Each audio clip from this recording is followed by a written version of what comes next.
Hacia una didáctica general dinámica, del autor Emídio Generici, pedagogo brasileño que influyó positivamente en el proceso de enseñanza y la formación del docente.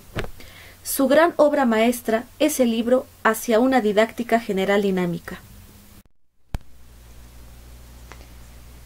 La palabra didáctica viene del griego didáctique, que quiere decir arte de enseñar. Pero va mucho más allá de esto, ya que hace a la enseñanza más eficiente.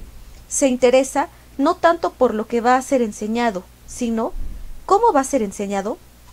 No es únicamente la materia lo valioso, sino también conocer el medio físico del alumno, el medio afectivo, cultural y social. El pedagogo, profesor y escritor Wolfgang Radke es quien menciona por vez primera este término, didáctica, en su libro Principales aforismos didácticos. Pero el término fue consagrado en el libro Didáctica Magna de Juan Amós Comenius en el año de 1657. Es así que más tarde pasó a ser ciencia y arte de enseñar. Es preciso destacar que la didáctica se interesa por cómo enseñar o cómo orientar el aprendizaje, por lo que debemos distinguir estas dos palabras. La enseñanza quiere decir dar lecciones sobre lo que los demás ignoran o saben mal, y el aprendizaje es tomar conocimientos de algo y retener.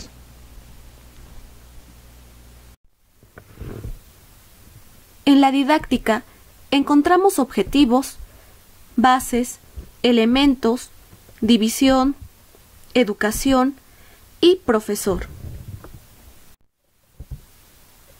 Objetivos de la didáctica. Llevar a cabo los propósitos de lo que se conceptúe como educación. Enseñanza y aprendizaje más eficaces. Orientar la enseñanza de acuerdo a la edad del alumno.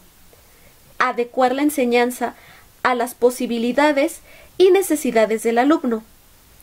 Orientar el planteamiento de las actividades de aprendizaje de manera que haya progreso. Apropiado acompañamiento y control consciente del aprendizaje. Guiar la organización de tareas escolares para evitar la pérdida de tiempo. Inspirar las actividades escolares en la realidad. Y aplicar otras disciplinas como biología, psicología y sociología.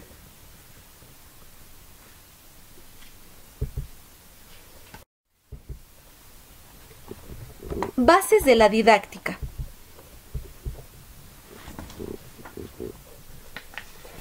La biología instruirá sobre la fatiga y fases evolutivas del alumno, con sus diversos intereses y necesidades. La psicología enseñará lo referente a los procesos que más favorecen el desarrollo de la personalidad y que contribuyen con mayor eficacia a la realización del aprendizaje. Y la sociología instruirá sobre las formas de trabajo escolar que desarrollan la cooperatividad, el respeto mutuo, liderazgo y el clima comunitario.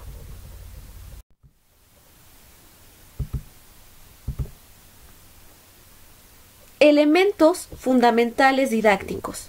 El primero es el alumno, es decir, quien aprende. El segundo, los objetivos, es llevar al alumno a determinadas metas, modificación del comportamiento, adquisición de comportamiento, conocimientos y desenvolvimiento. El profesor es el orientador de la enseñanza. La materia es el contenido de la enseñanza. Métodos y técnicas de enseñanza son fundamentales. Deben estar lo más próximo a la manera de aprender de los alumnos. Y el medio geográfico, el medio donde funciona la escuela y sus exigencias culturales, económicas y sociales. División de la didáctica según Comenius en su Didáctica Magna. Matética se refiere a quien aprende. Sistemática se refiere a los objetivos y a las materias de enseñanza. Metódica se refiere a la ejecución del trabajo didáctico, al arte de enseñar propiamente dicho. Y también existe una didáctica general. Está destinada al estudio de todos los principios y técnicas válidos para la enseñanza, de cualquier materia o disciplina. Gracias a la educación y a la didáctica, podemos integrar las actividades de la vida en sociedad. La acción de la escuela es mucho más que instruir, es guiar al educando. La didáctica muestra al profesor cómo ver la materia de enseñanza y también cómo ver al alumno. Por lo tanto, con esto existirá una renovación de la enseñanza. La acción didáctica puede enfocarse de la siguiente manera: punto de vista del maestro y punto de vista del alumno. ¿Quién enseña? ¿Quién dirige el aprendizaje? Maestro. ¿A quién enseña? ¿Quién aprende? Alumno. ¿Cómo enseñar? ¿Cómo orientar el aprendizaje? Metodología. ¿Cuándo enseñar? ¿Cuándo orientar el aprendizaje? Fase evolutiva del alumno. ¿Qué enseñar? ¿Qué aprender? Contenido, disciplina o áreas de conocimientos. ¿Para qué enseñar? ¿Para qué aprender? Objetivos. ¿Dónde enseñar?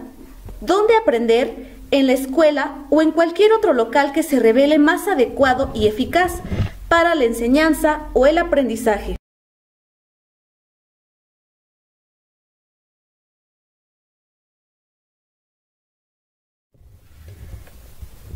En conclusión, la didáctica es el estudio del conjunto de recursos técnicos que tienen por finalidad dirigir el aprendizaje del alumno, con el objeto de llevarlo a alcanzar un estado de madurez que le permita encarar la realidad de manera consciente, eficiente y responsable, para actuar en ella como ciudadano participante y responsable. Otro capítulo del libro, Hacia una didáctica general dinámica, lleva por nombre Métodos y técnicas de enseñanza. Es importante distinguir la palabra método y técnica. La primera del latín methodus, que a su vez viene del griego meta, igual a meta, odos es igual a camino, camino para llegar a un camino determinado, y técnica, que tiene su origen en el griego techniku y en el latín technicus, arte o conjunto de procesos de un arte o de una fabricación. Es decir, que el método es el camino y la técnica cómo recorrerlo. Existen 3 tipos de métodos. El primero, llamado de investigación, nos ayuda a profundizar nuevos conocimientos, por lo tanto se van a descubrir nuevas verdades. El segundo, llamado de organización, se encarga de la disciplina de las tareas. Y el tercero, de transmisión, transmiten conocimientos, actitudes e ideales. Las normas generales a las que todos los métodos y técnicas de enseñanza deben responder se llaman principios didácticos. Bien, en los principios didácticos encontramos los de proximidad, que se refieren a que la enseñanza debe ser cercana a la vida del educando. Tenemos también otros principios llamados de dirección, es decir, que se debe precisar lo que se desea. El siguiente principio se llama de marcha propia y continua. Se debe motivar al educando a la perfección, pero no debemos olvidar que cada uno tiene sus características propias y que, en la búsqueda de la perfección podemos llegar hasta frustrar a los alumnos.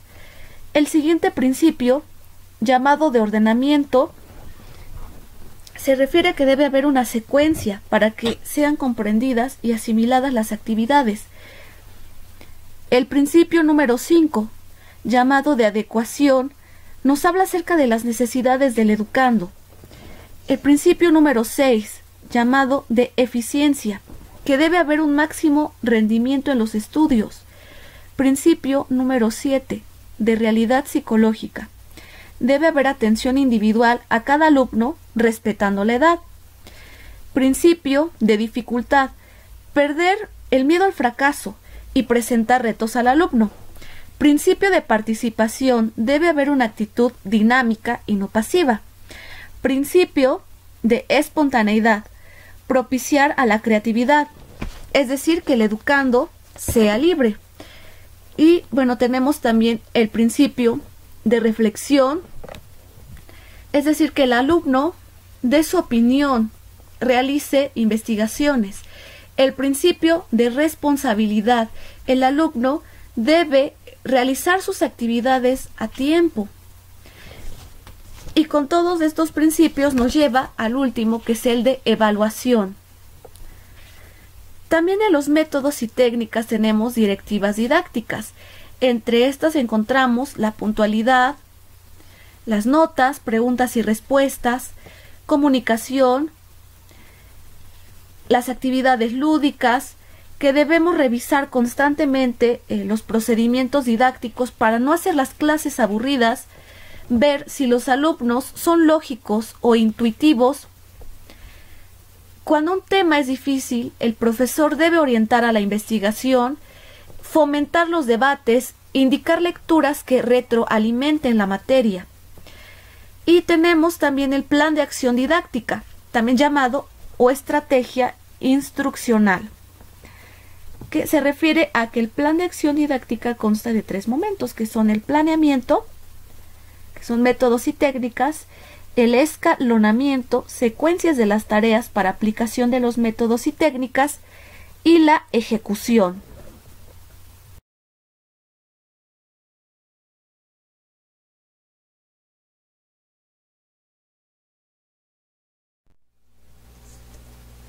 Existe clasificación general de los métodos de enseñanza.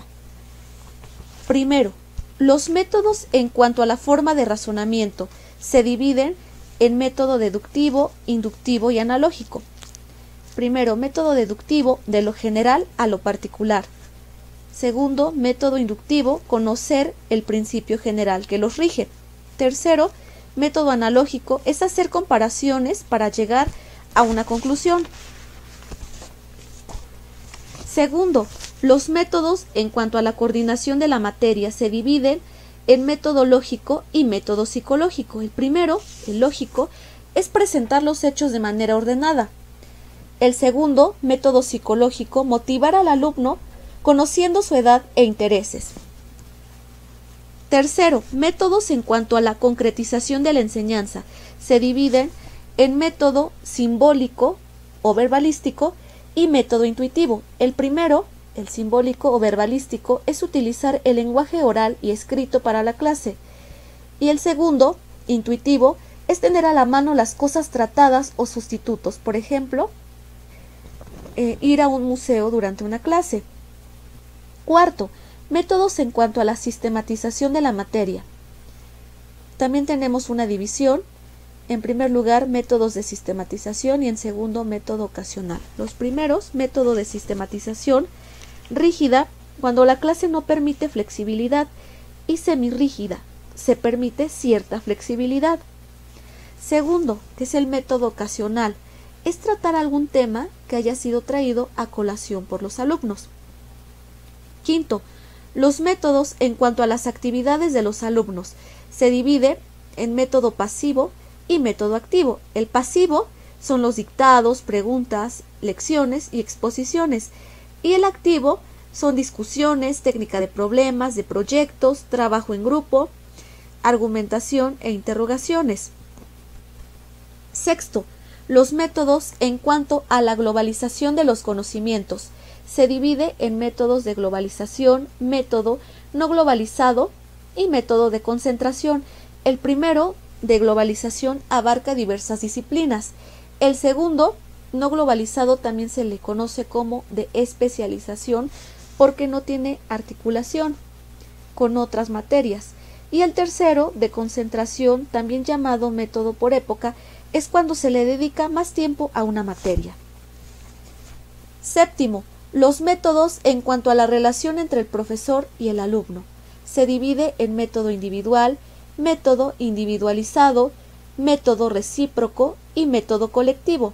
El primero, método individual, también se le conoce como educación del príncipe, un maestro para un alumno. El segundo, método individualizado, cada alumno tiene su propio ritmo de trabajo. El tercero, recíproco también se le llama método lancasteriano por Lancaster. Impresionado que tenía tantos alumnos, decide convertir a los mejores en condiscípulos.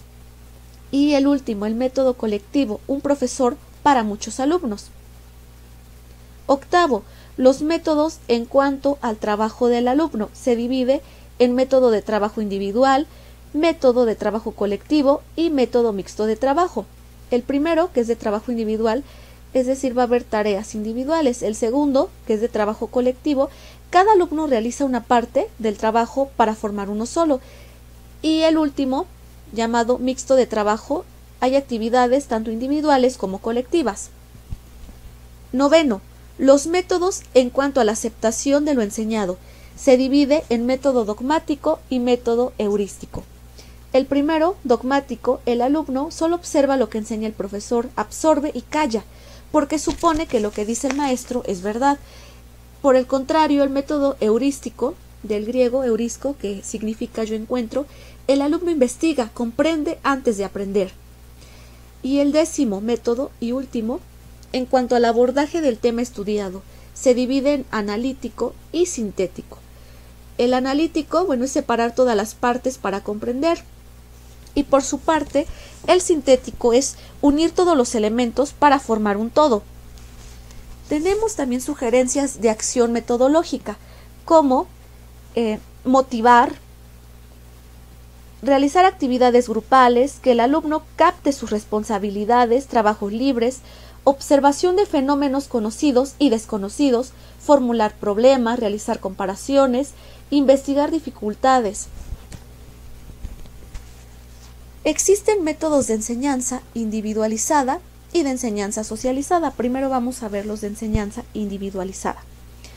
Tenemos, en primer lugar, el método de proyectos, creado por Kilpatrick, profesor. Él buscaba imitar a la vida mediante descubrimiento, formulación, planteamiento, compilación, ejecución y evaluación. En segundo lugar tenemos el plan de Dalton. Se le debe a Helen Parkhurst, quien fue educadora, y lo aplicó en la ciudad de Dalton, Massachusetts. Se le llamó por eso así. Se basa en la individualidad y libertad. El horario y la unidad quedan librados por el alumno. El tercero, técnica Winnetka, se le debe a Carleton Washburn. Fue aplicado por vez primera en las escuelas de Winnetka. El alumno se controla solo al finalizar, se le aplica un test, se le proporciona material y al final se ve si el alumno requiere estudios complementarios. Cuarto, la enseñanza por unidades, también llamado Plan Morrison o Plan de las Unidades Didácticas. Este es de tipo científico. El quinto, enseñanza programada. El alumno trabaja solo, controla su ritmo de aprendizaje, realiza autoevaluación. Su sistematización se le debe a Skinner de la Universidad de Harvard. El sexto, enseñanza personalizada. Fue desarrollado por Schiller en la Universidad de Columbia. Que el educando estudia a su propio ritmo, organice sus estudios, pero el profesor elabora el programa y las guías de estudio. También tenemos algunos métodos de enseñanza socializada. Por ejemplo, el primero, método socializado individualizante, que consiste en proporcionar trabajos en grupos, pero también individuales, procurando atender a las necesidades de los educandos. El segundo, el método de la discusión. Debe existir un coordinador, secretarios y los demás componentes de la clase, y al final llegar a una conclusión. El tercer método de enseñanza socializada se le conoce como método de asamblea. Consiste en hacer que los estudiantes estudien un tema y lo discutan en clase. Debe haber un presidente, 2 oradores, un secretario y la clase, como si fuese un cuerpo colegiado gubernamental. Y el cuarto, conocido como método del panel, consiste en la reunión de varias personas especialistas bien informados acerca de determinado tema. Debe haber especialistas invitados, profesores, alumnos y auditorio.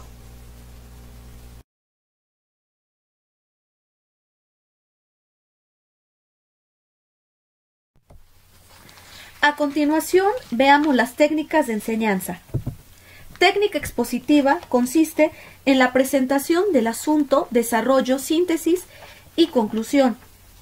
Técnica del dictado es la más tradicional, consiste en que el profesor lee y el alumno escribe. Técnica biográfica es exponer hechos o problemas a través del relato de la vida de personas sobresalientes.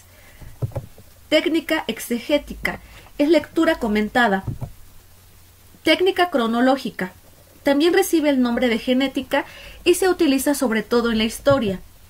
Técnica de los círculos concéntricos consiste en estudiar un tema inicialmente de manera superficial, realizar después un nuevo enfoque del asunto, profundizándolo con mayores detalles y referencias. Técnica de las efemérides es prever las fechas importantes con relación a la materia. Técnica del interrogatorio son preguntas que estimulen a los alumnos. Técnica de la argumentación se lanza una pregunta que antes ya fue estudiada por los alumnos y ellos participan de manera voluntaria y el profesor motiva a que la respondan y resuelvan. Técnica del diálogo, también llamada heurística, se le debe a Sócrates, es una conversación en donde el profesor conduce a la reflexión. La técnica catequística es pregunta y respuesta. Existen variables de esta actividad, por ejemplo, que el profesor dé las preguntas y los alumnos busquen la respuesta. Otra es que entre todos respondan, pero al final deben memorizar las respuestas. Técnica de la discusión es la interacción de conceptos, información. Debe existir un coordinador y un secretario. Técnica del debate. Cada uno presenta su posición y debe defenderla con argumentos, proposiciones y tesis. Técnica del seminario. Es una técnica que lleva más tiempo, desde días hasta un año. En esta actividad hay un especialista y un moderador. Técnica del estudio de casos. El profesor orienta, pero los alumnos dan soluciones. Se le conoce también como caso conferencia. Técnica de la enseñanza de lenguas consiste en oír, hablar, leer y escribir. Técnica de los problemas se asemeja mucho a la de proyectos. Su diferencia es que en la de problemas, las técnicas son presentadas por los maestros y en la de proyectos por los alumnos. Se busca que investiguen y resuelvan estos problemas. Técnica de la demostración se utiliza para verificar afirmaciones verbales. Se puede hacer con ilustraciones, esquemas. Técnica de la experiencia. Deben tener sentido de vivencia, que el educando viva situaciones diversas. Técnica de la investigación. Ayuda a formar un espíritu científico. El autor Francisco Larroyo nos dice que el hecho de enseñar investigando fortalece la inteligencia, desarrolla el espíritu de orden, desenvuelve la conciencia de la limitación, desenvuelve la sinceridad y la autenticidad académica y desarrolla la capacidad de análisis. Técnica del redescubrimiento. Se utiliza sobre todo en las ciencias, se formulan preguntas, los alumnos después realizan una serie de experiencias u observaciones para llegar a una conclusión. Técnica del estudio dirigido. Se asigna una tarea donde el profesor sirve como guía del estudiante y ofrece toda la ayuda para la superación del alumno. Técnica de la tarea dirigida. Se da una serie de instrucciones precisas que el alumno debe seguir. Estas tareas las puede realizar solo o en grupo. Y por último tenemos la técnica del estudio supervisado. Como su nombre lo dice, el maestro se encarga de supervisar al alumno en todo momento. Los temas los puede elegir el alumno o el maestro. Bibliografía del autor Emilio Nerici, 1973, Hacia una didáctica general dinámica, Buenos Aires, Capeluz.